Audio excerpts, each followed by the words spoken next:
సాధారణంగా ప్రతి పౌర్ణమి నాటికి పాములు తమ కుబుసాన్ని విడిచిపెడుతుంటాయి. పాము శరీరంపై వచ్చే కొత్త చర్మం పొరని కుబుసం అంటారు. పాములు కుబుసం విడిచిపెట్టడం అత్యంత సహజమైన ప్రక్రియ అని పరిశోధకులు చెప్తున్నారు. ఇలాంటి పరిస్థితి కేవలం పాముల్లోనే కనిపిస్తుంది. పాములు కుబుసం విడవకుంటే ముందుగా అవి చూపును కోల్పోతాయి. వేటాడేందుకు శరీరం సహకరించక ఇతర జంతువుల దాడికి గురవుతాయి. కుబుసంతో బొరియల్లోనే ఉండిపోతే నీరసించి చనిపోతాయి. కుబుసం వదలటం అంత సులభం కాదు. అందుకే పాములు కుబుసం విడవడానికి ముందుగా తమ తలను నేలకేసి రుద్దుకుంటుంది. కొద్దిగా చీలిక రాగానే మొత్తం చర్మం వదిలిపోయేలా ప్రయత్నిస్తుంది. ఈ సమయంలో అది దాదాపు రహస్య ప్రదేశంలోనే ఉంటుంది. అందుకే పొదలు, పుట్టలు, తెట్టె గోడలు, ఇంటి గోడల కన్నాల్లో పాము కుబుసాలు కనిపించడానికి కారణం అదే.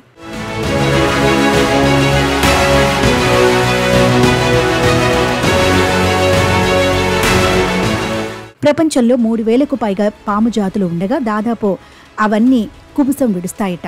పాము పుట్టిన దగ్గర నుంచి తన జీవిత కాలంలో పలు సందర్భాలలో కుబుసం విడుస్తుంది.